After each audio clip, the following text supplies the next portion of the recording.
Awesome. Awesome. Well, thank you all for joining.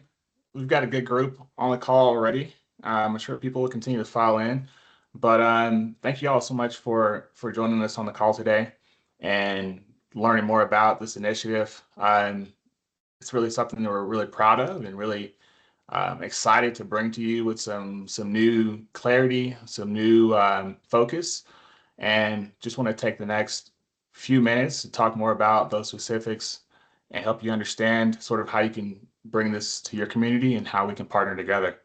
So, that being said, this is what we're going to go through today. We'll tell you more about the program at a high level. We'll tell you about eligibility. We'll tell you about the timeline, the process, the criteria. We'll offer a few case studies of competitive organizations who have gotten this grant in the past. We'll tell you more about specifically where and how to apply. And then, of course, leave a lot of time for your questions. Um, Lauren is on the call from our team, and she'll be in the chat if anything comes up. Just feel free to, at this point, until we get to the question and answer section, you're going to be unable to come off mute. So just drop your question in the chat, and then once we get to the question and answer section, you can come off mute and we can have a conversation that way. But until then, feel free to use the chat.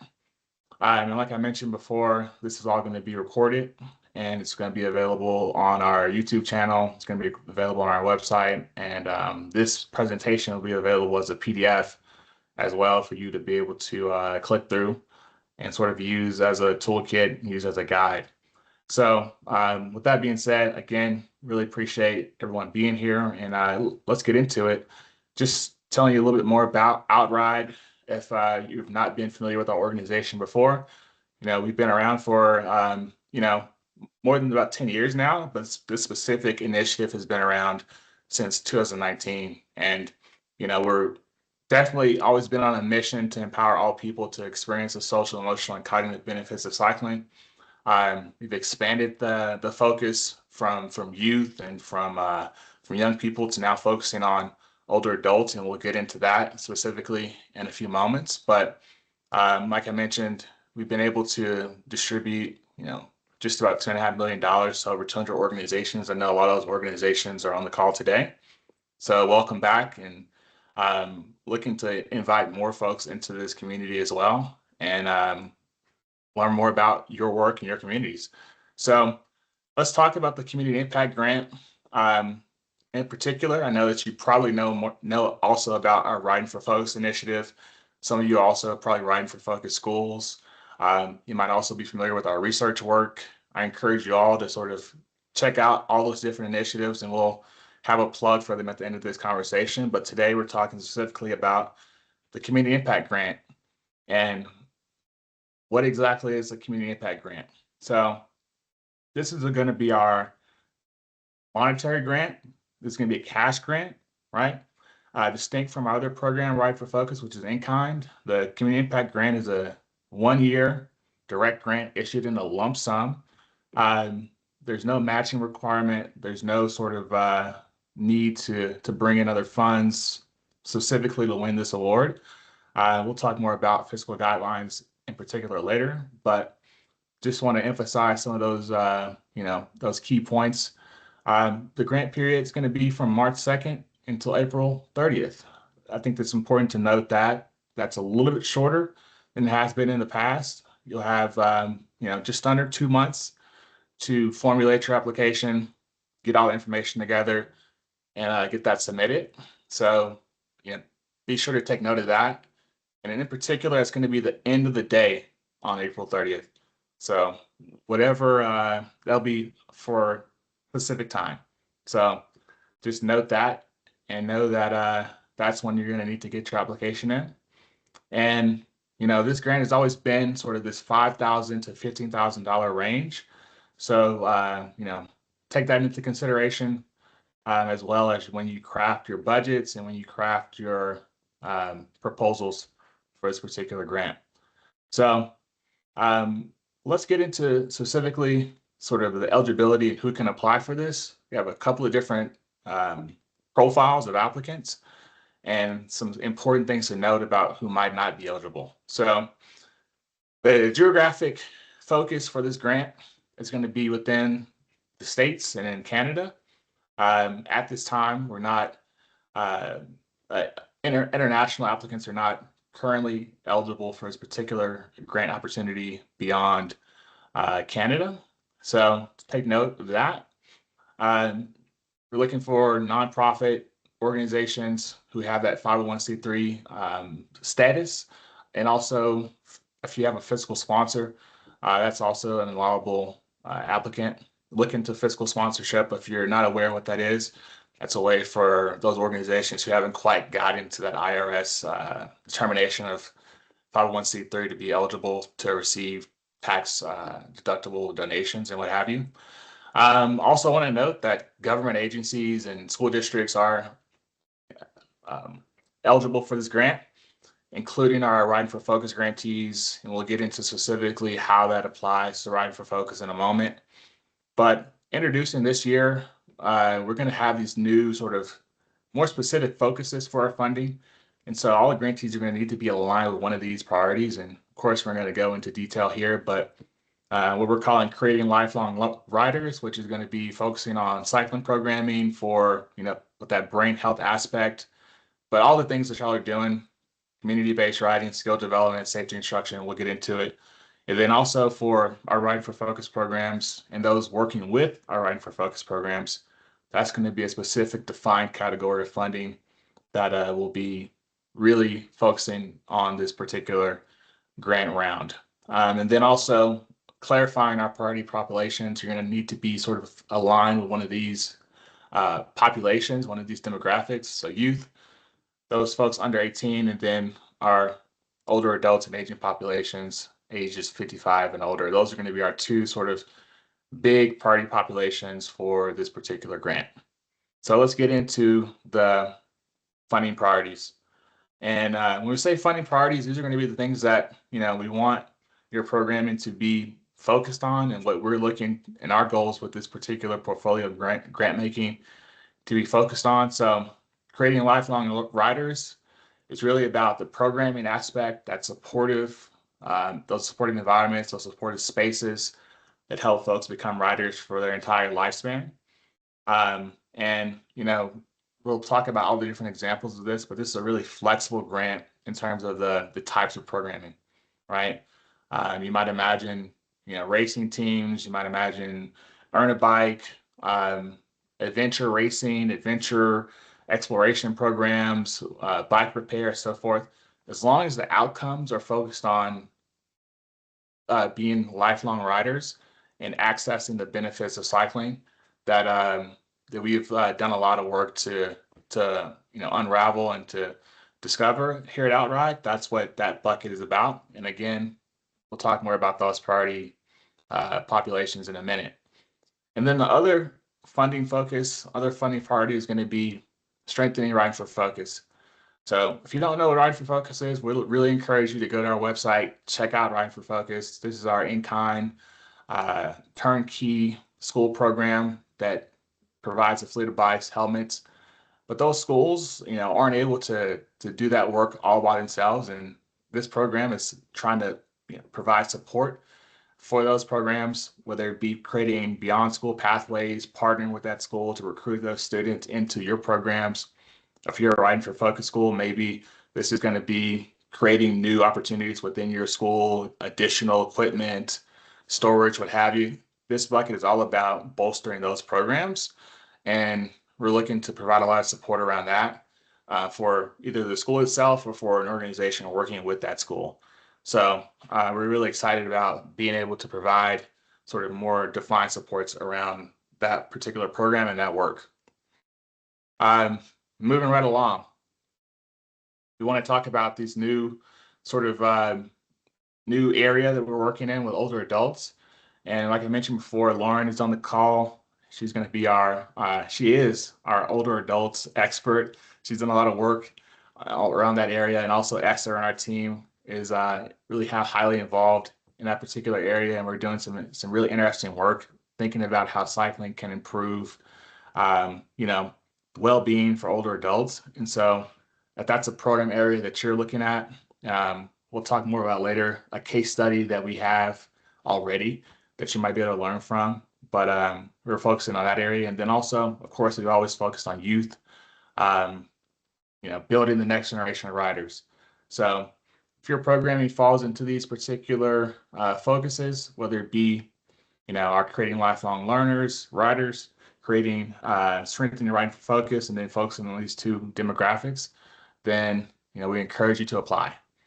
And let's talk more about sort of the different ways that you can apply and different ways you can vie for this funding, which is also a little bit of a new wrinkle in our programming. So today's call is going to be mostly focused on this open call, which is the way that you probably understand and know the way to access. You're going to submit your application. It's going to be a competitive process. We're going to look at all of them together. We're going to decide about, 25 to 40 grants, and that's our main sort of vehicle for funding.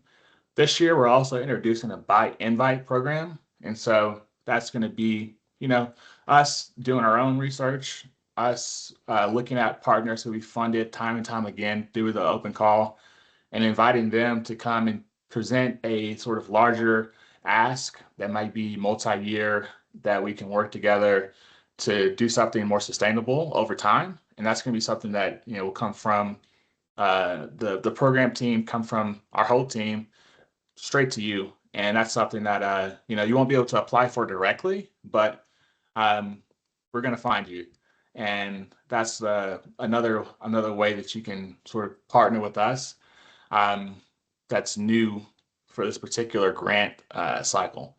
So, but today, like I mentioned, this is about the open call. This is where you'll be able to freely submit an application. And we're going to talk more about sort of how to do that and what that looks like. Here we go. So let's talk about creating lifelong riders. What does that mean? How do you craft an application around that, right? So the types of projects we're talking about, like I mentioned, are going to be those ride clubs. This could be, after school clubs, weekend clubs, clinics, things of that nature, adventure excursion programs. Think about programs like Trips for Kids is an organization that comes to mind that does adventure programs and things like that. They're training them up and taking them to places they've never been before, right? Encouraging them to learn how to get outside their comfort zone. Racing teams, NICA leagues, things of that nature. Intergenerational programs where young folks are riding with, their grandparents, for instance, or, things of that nature. Skill workshops, rider education programs, bike repair, maintenance programs where earn a bike, things of that nature. E-bike safety, which is something that older adults may be particularly interested in, and education around that and more, right? So these are just some examples. If your programming doesn't fall very neatly into one of these buckets, think more about the outcomes you're trying to accomplish. Think more about sort of how it aligns to our mission. And if it does, then I encourage you to apply, right? Some of the outcomes we're looking at and we'll be looking at around goals when you go to apply are, is your program increasing, measurably increasing participation and retention of riders, right? And how do you sort of, how can you attest to that? Are you bringing in first-time riders, right? Are you opening up your programming to be more inclusive in terms of those folks who might not ordinarily have access to cycling, and helping them progress in their skills, helping them progress in their confidence? And so those are just a few of the things, right, to give you an idea of the outcomes that may be aligned with this particular bucket, all right? And then again, I want to just give a little bit more detail about strengthening riding for focus. So riding for focus is obviously a strong program that we support and really care a lot about, like I mentioned before. How can we continue to expand that program, right? Whether it be, helping a school, going into a school and helping them instruct, right? Going into a school, helping them with maintenance, working to recruit those students onto your racing team or into your club, providing that particular specific coordinated pathway to help youth in your community who are already riding at school and now become involved in riding beyond school. And those are the types of partnerships we're looking to support through nonprofits. And then if you're already a Riding for Focus school, what do you need in order to, take that program to the next level, right? Maybe you need some adaptive bikes. Maybe you need some features to create, increased level of difficulty and sort of engagement for students and things of that nature, right? How can we help you do that? And who can you partner with in your community to help you accomplish that? That's what this bucket is really focusing in on. And, we welcome applications around that area. I want to do a little bit more explanation around sort of, what that partnership might look like. Um, I would encourage you not to have it be a preemptive application when you're thinking about this. If you're talking about partnering with a school, I would say get contact with that school and establish a partnership and say that you want to help and really have that together before you apply. If you don't already, I know a lot of folks are actually already working with riding focus schools. But if you haven't established that partnership yet, or don't know where a riding for focus school might be, we do have a map that once you download this presentation, we'll be able to click into it. It's also on our website.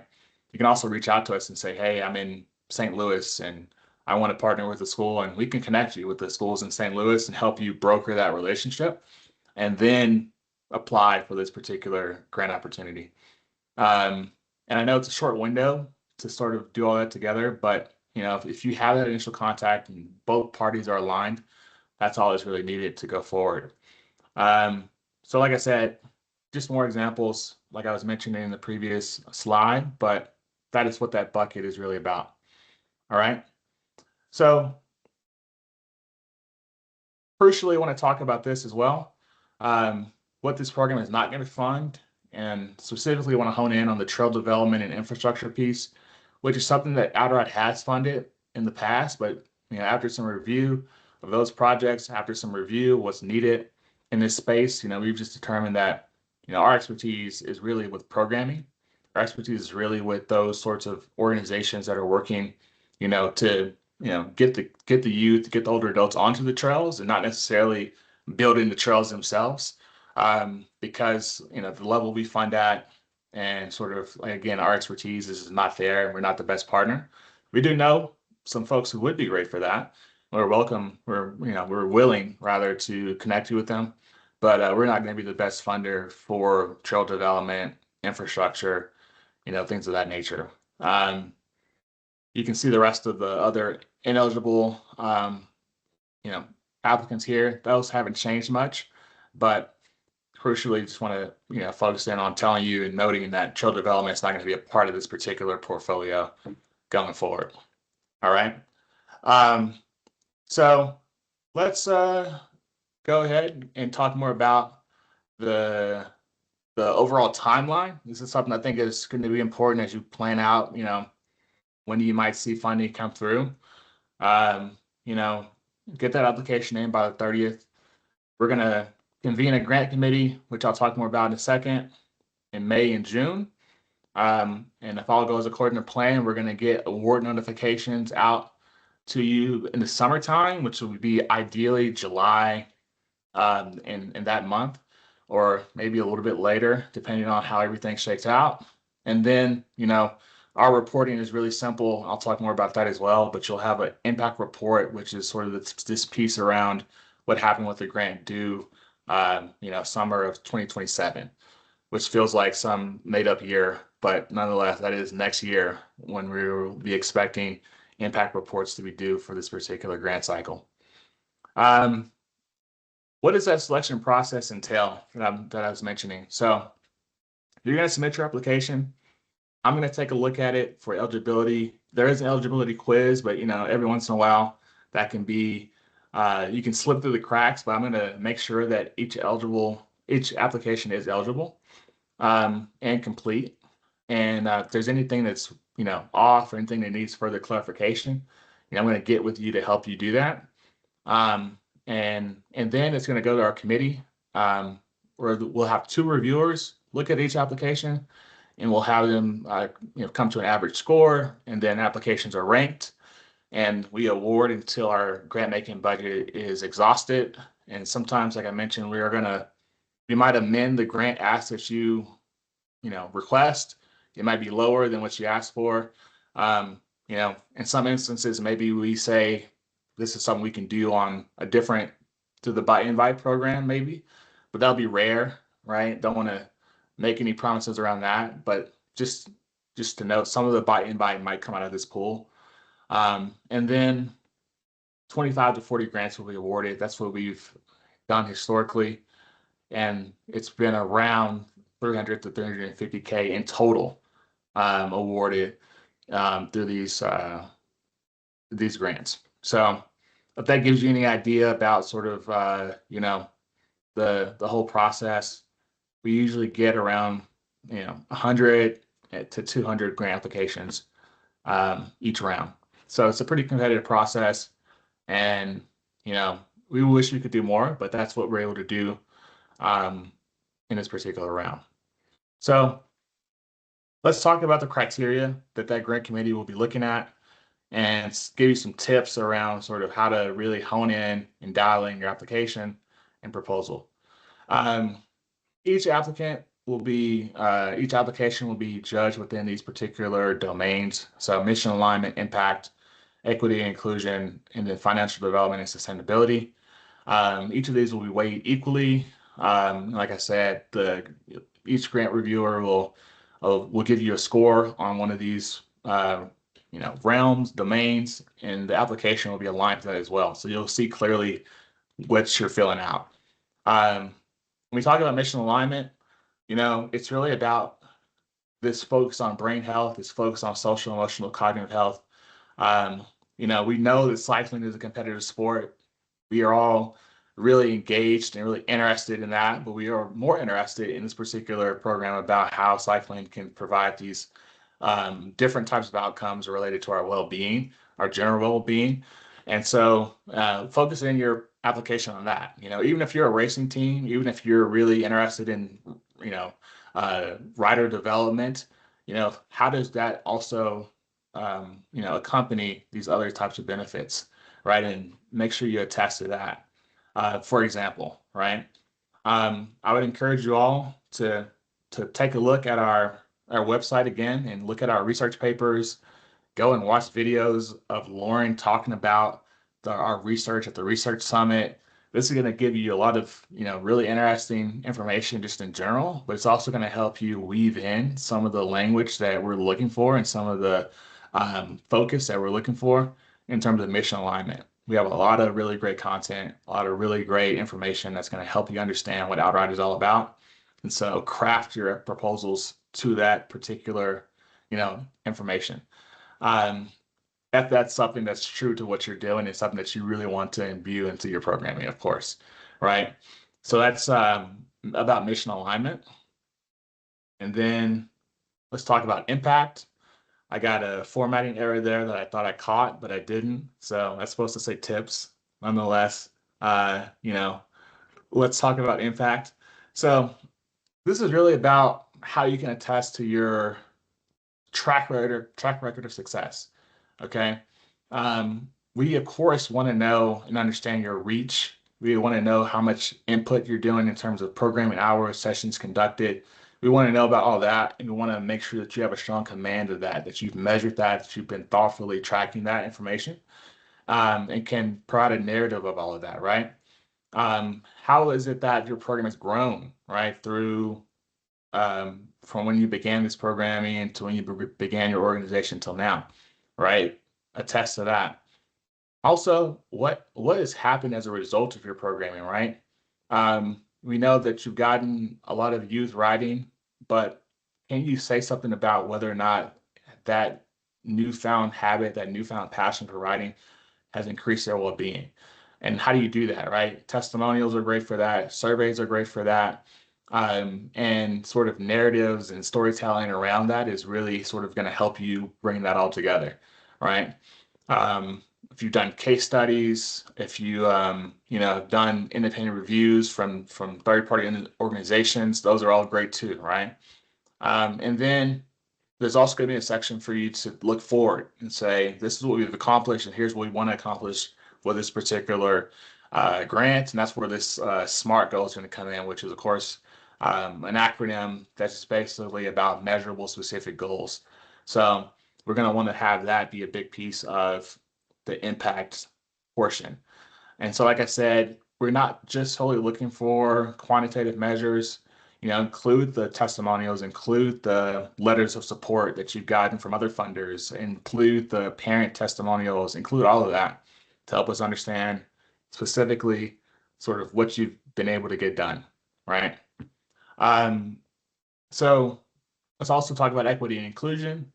Um, we know and understand, what cycling looks like. We know and understand sort of the barriers to cycling, and we are really interested in breaking down those barriers and really interested in introducing all sorts of new people to the sport, to the activity, to cycling, right? And this is across all different types of identity, all different types of demographics. So clearly articulate how you've focused on this, right? Sort of where you've been really strong and where you hope to grow, right? We want to understand that, and like anything else, we want to see a coherent strategy and a coherent and intentional approach to this. So that's the equity and inclusion piece, and you'll be able to give in the same way, in the impact section, any type of data, any type of testimonials, any type of, plans according to that. But, you know, we really want to have this piece be a part of your programming, and it's a goal of ours, continues to be a goal of ours. Um, so please pay attention to that. And then let's talk about financial development and sustainability. So, Outride, we're really lucky to be able to provide funding, but we sort of don't fund at a super high level per grant, especially if, you know, you're a larger organization that has a multi-million dollar budget. 5 to 15K is not going to go super far, but it can do a lot. But we're going to have to know that you have some other funders and some other sources of financial support. So that's going to be important for us to understand so that we can ensure the success of our funding. So, make sure you have a testament to that and a document of that, um, and make sure that the budget that you submit is going to be feasible within this particular ask, right? And that's all, you know, really well documented in your application. I should note also that the funding is unrestricted, and we're not going to dictate to you that you must spend this money on X, Y, and Z. We are interested in what you ultimately spend it on. That's going to be a part of the impact report. But if you want to use this funding on overhead, on capacity, on rent, on stipends, on salaries, whatever the case may be, you're going to be able to do that. It does not have to solely go towards programming. Um, so just know that. And also, when you're thinking about this whole thing, also include the non-monetary support that you're receiving from, gifts of time from volunteers, in-kind donations, things of that nature. We just want to know that the program is well supported and that it will be sustainable above and beyond our our gift and our giving. So that's really what this section is about. And we'll obviously take any questions you might have about that. So I just wanted to also, while we're talking about all this, highlight some organizations that have done this well. Um, and so one of them is Bike PGH. They're out of Pittsburgh, and they've submitted an application in our last cycle around supporting Riding for Focus. So when you think about strengthening Riding for Focus, this is what this is organization is really embodying, right? So we have 4 schools in the Pittsburgh Public Schools District. Bike PGH embeds in those schools, helps the teachers there lead the Riding for Focus program. They help them with maintenance. They help them with after school programming. And then they help those youth get into the other programming that they have above and beyond Riding for Focus, right? So that's a good example of how a nonprofit can support a Riding for Focus school and vie for that particular funding. Um, and if you want to connect with them, I don't want to volunteer them, but I'm sure they would reach out. They would welcome you reaching out and helping you understand the model that they put together. So that's one example of a competitive application. And you can talk more about bike PGH if you want another time. But then you think about this this new bucket around older adults, this new category around older adults. Propel ATL in Atlanta started a program to help you older adults get into cycling. And it's going to have hands-on instruction. It's going to have specific bikes that are designed for, accessibility. And we're working with them to design and sort of implement this program so that, older adults can have access to the safe, affordable transportation options. So that's a good example of focusing in on that priority population of older adults, 55 plus. So again, Propel ATL is a good organization to look into and see sort of what they've done with that work, and also maybe see how you can pattern some of your programming after what they've done in the older adult space, right? Going right ahead to reporting. Reporting is pretty low lift.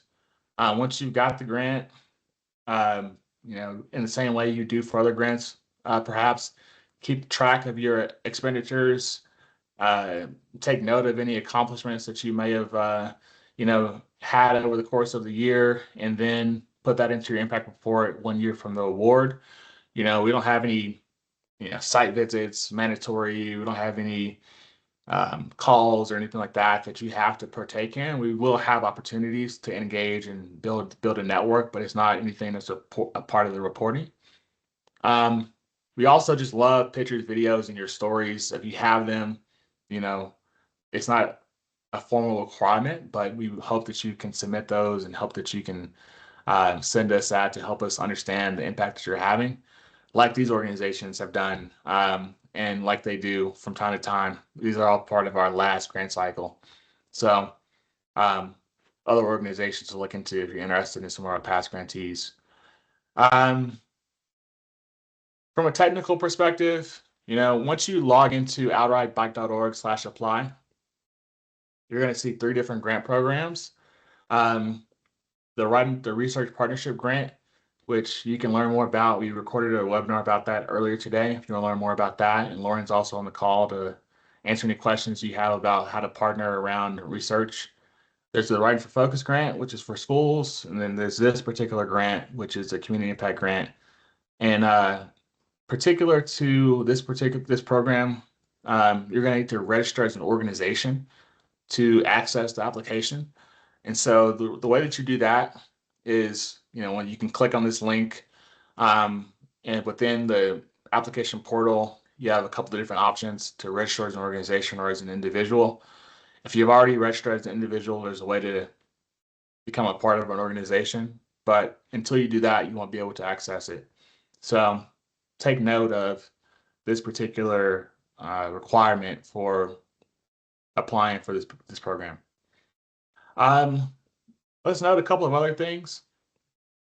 We all know that AI is here, and we all use AI probably. Unfortunately, at this point, it's still pretty recognizable, still pretty noticeable when a whole application has been AI'd. And we just encourage you to take your time and, review everything and make sure that it's actually in your own voice and it's something that reflects the voice of your organization. Um, that's just something we want to note. And then take your time. This is not a rolling window. You have until the 30th. We're not going to make any awards or consider any applications before April 30th. So you can submit it on the 29th if that's the time that you need to do it. All the folks in this picture are here for your support. Esther, like I mentioned, is our executive director. She's been with us for 6 years. Morgan is our marketing communications director. If you need help with storytelling or interested in our storytelling, Lauren is leading our research work, our older adults work. Sarah is working with our social media, and Bree is our program specialist for Writing for Focus. All of us can answer questions about the Community Impact Grant. All of us can talk more about specific areas. Reach out to us, and we can we can help more. So that was my spiel around all these things. Um, I'm gonna make it so you can unmute yourself if you would like to do that, and answer any questions, or you can put them in the chat. Um, so we'll do that. We'll do that now. All right. Um,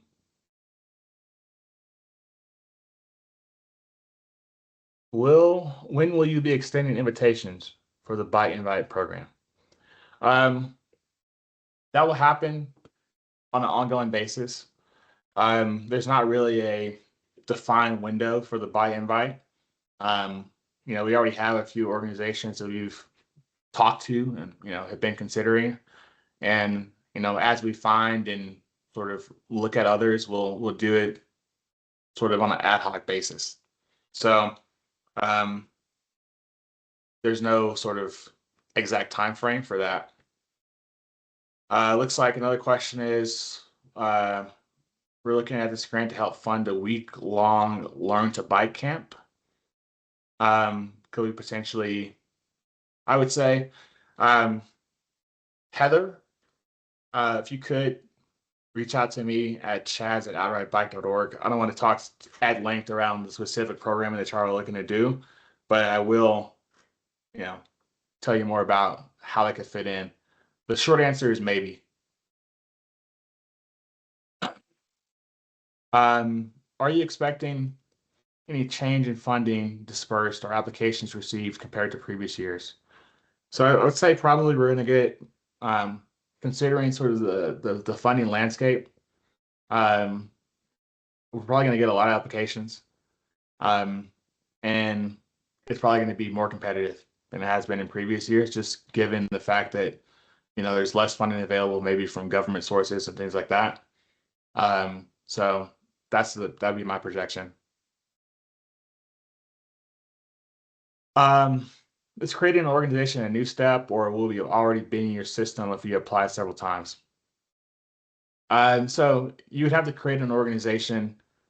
If you've never, this will be the first time we're doing organization. So if you have an account before, it's probably as an individual, and you'll need to create an organization, Chris, and associate your individual account with that. Which, if you click into the link that a couple of slides ago, you'll be able to do that.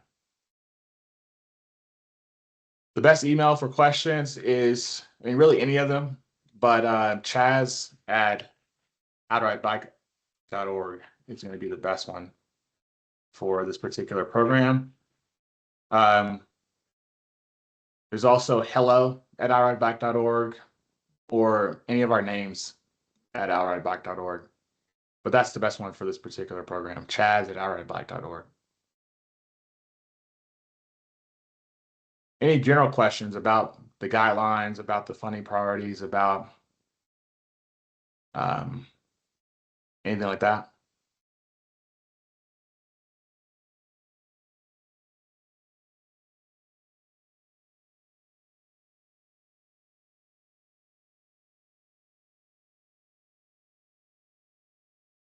As a R4F school, can we apply for this grant to expand our PE cycling program to extend to establishing an after-school cycling program? Yes. Yes, that would be an eligible application. That would be an eligible application. Yep. Do you have a suggestion for the number of participants you're looking for these programs to impact? So not necessarily a specific number, as much as we're looking at, are you looking to grow that number? Have you shown the ability to grow the number of stakeholders that you have in your program, and if that's something that you've been able to document and want to do. So if it's 500, that's great. If you're working with 20, and with this grant you'll be able to do 50, that's what we're looking for. Um, if the program is a part of a larger organization has diverse funding sources, but the program itself is primarily grant funded, and those sources change year to year, would that still be considered a self-sustaining program? I would say so.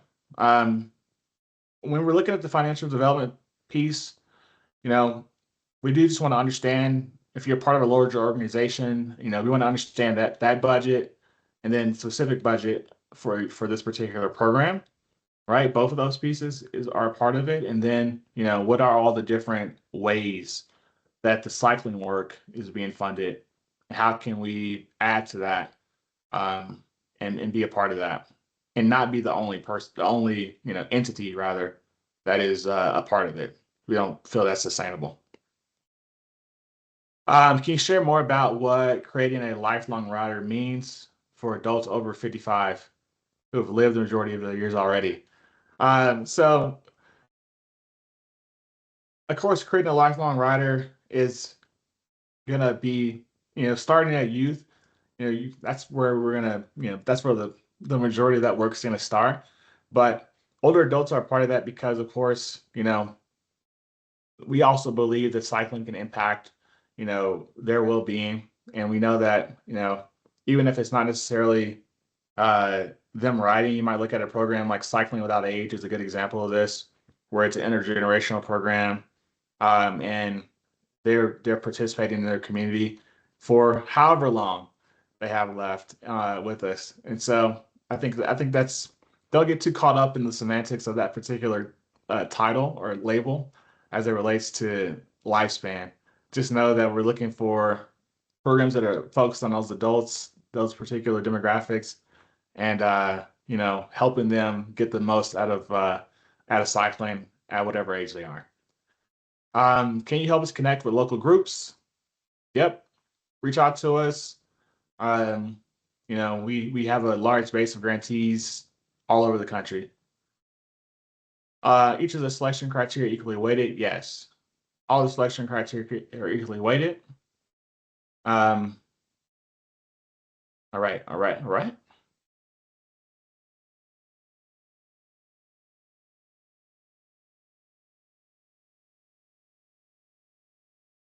all right. You can't come off mute if you want to come off mute and talk. But if not, if you got all your questions answered, you can leave and reach out to us otherwise. But thanks for joining.